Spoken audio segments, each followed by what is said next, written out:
So we have more cops caught on candid camera, and this is taking us back up north, so I'm not going to be doing any more accents, to the NYPD. So two officers pulled over and cuffed 26-year-old Ben Farias, and they wouldn't give him a reason. Now, before he got out of the car, he had the presence of mind to turn on his cell phone to record and put it in the cup holder. And this is, we actually have some of the video, so let's check that out. So, step out of the car one more time, please. Shoot down your back. Huh? What are you doing? Any weapons you're not supposed No, to have? I don't have any weapons. Why am I being arrested? Because what? But why am I being arrested? Tell me why I'm being arrested. You do not want to resist. Why am I being arrested? You never told me why I got pulled over in the first place. You have any weapons on you, sir? How many times do I have to say no? I don't even know why we put them over. He said, what's the reason why you pulled me over? Just the cocaine test. That's what you put. That's why you're into summons. Yeah. So as you could see, they would not give him a reason when he asked. And then we overheard them talking about how they couldn't even remember why they pulled him over in the first place. Later, when it came time to give an official reason that they stopped Farias in the first place, the officers went with driving with an obstructed windshield because he had a Christmas tree air freshener dangling from his mirror. Yeah, so let's understand this. In case you weren't absolutely clear what the officers said at the end of that video, they said, one guy says, well, what do I put here, right? Like, why am I, we didn't have any reason to arrest him, so what do I, and the guy says, just put cocaine test, that's what you put. Did he have cocaine? No. Was there any hint that he had cocaine? Is that why they pulled him out? No. You just put that cocaine test, right? And the guy explains, laughing, that's how you write the summons. And then that's what leads to, you know... Yeah, eventually they even they decided to drop the cocaine test that was completely fabricated, and now we're back to a Christmas tree air freshener, which, yeah, I find those offensive because they smell bad, but, like, not a reason to pull somebody over. Ironically, it looks like the NYPD is doing a war on Christmas. That's what's happening. I'm sure Fox News is going to be outraged. And the kid eventually says, he's 26-year-old, he's from the Bronx. He said, I felt as though they pulled me over and abused me for sport. Yes. And it feels that way. It does. Like they're laughing, they're having a good time. I don't know why we pulled them. Do you know we did? I don't know. Just bring cocaine. Who cares? All right, now we'll switch it up to the Christmas air freshener. I mean, all they found was like a half-eaten cookie or something, and he apparently, Farias said that his wrist was fractured from being cuffed, and that's allegedly, and now, of course, he is suing. Because of this unlawful arrest. I'd sue too, man. I mean, look, how frustrated do you have to be? That's why the crazy conservatives on Fox News and other places, they think that minorities just make stuff up. So in this case, it's not a racial issue. I mean, we see the color of the people involved, right? It's an authority versus powerless issue, right? But they think communities that are powerless, that are getting rolled over, are making stuff up. Like, oh, they just want to be in the streets. They just want to riot. Like, rioting is fun. Yeah, woohoo, let's go do that.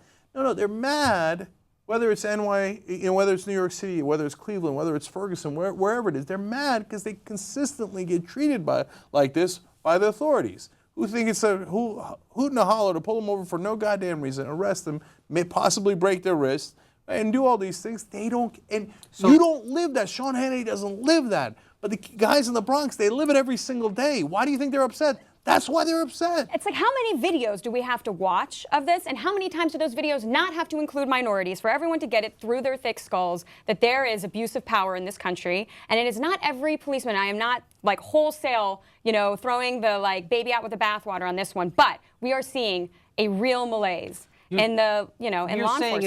You're saying it's not a bad apple problem. This is a systemic problem. Sure. Right? This is a systemic problem. And one of the things we point out many times here is what makes a good cop a bad cop is when a good cop sees a guy doing something illegal in the name of the law with a badge on, and he doesn't report that makes him a bad cop, which they're all bad cops. Here's one thing to remember about New York City.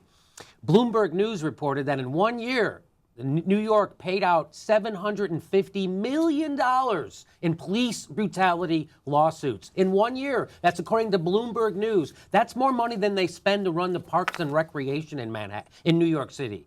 1 year, $750 million in lawsuits. But Jimmy, do they even have a big park in New York?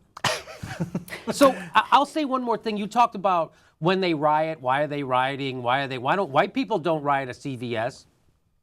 No, So we riot when our basketball teams win a national championship. Yeah, Or very important when- things like that. And I mean, I was there when Carolina did it. Yeah. Or when our hockey teams lose, right? Like in Vancouver.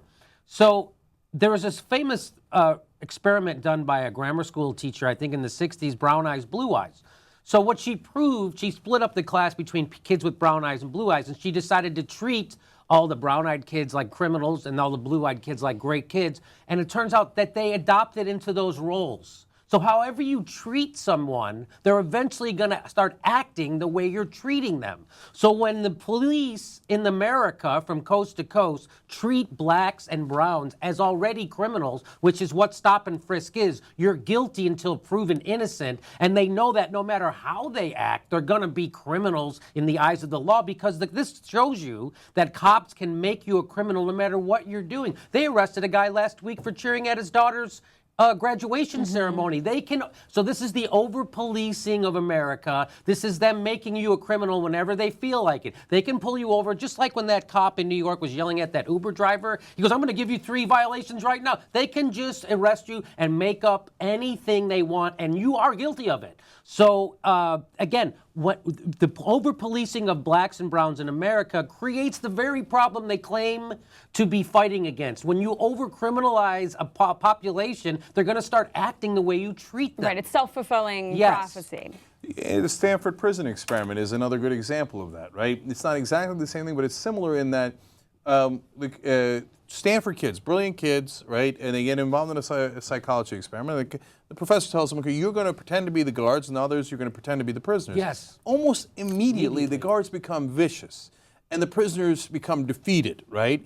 And they internalize the roles that they were given in an amazing way. It gets so out of control that they got to stop the experiment, right? Yeah. So because the guards were abusing the prisoners that badly, even though they knew going in just a tiny moment ago that they're not actual prisoners. They didn't do anything wrong. Now imagine if they're actual prisoners and you've been told, oh, they did something really bad to get here. Now we know all this. We know this is part of human psychology, but we don't do anything about it. We know the brown-eyed, blue-eyed experiment. We know the Stanford prison experiment, but we tell the cops, go get him, go get him, go get him, right? And so you do the stop and frisk. You know, pull your weapon whenever you need to. Don't take any risks. They're all guilty anyway. What are they guilty of? A Christmas air freshener. My God, if you lived under that, how do you think you would react? If they pulled you over for, I mean, look, I know what the conservatives already think. Oh my God, the oppression of the government. They're going to come to get me. I need my Second Amendment rights. I need my guns, right? Imagine if they pulled you over for no reason all the time. They arrested you and harassed you all the time. If they went after your air freshener, imagine what you would think of the cops and the government then. Okay, can you not see their frustration? Can you not see that as a society, as a country, we've got to fix this problem? We've got to acknowledge that authority, and I should think that the conservatives would agree with us most, authority oftentimes is prone to abusing its authority. Power corrupts, absolute power corrupts absolutely. So let's put some thought behind it so we, the citizens, don't get abused. Doesn't that make sense? Don't we live in a democracy? Shouldn't we at least try to do that?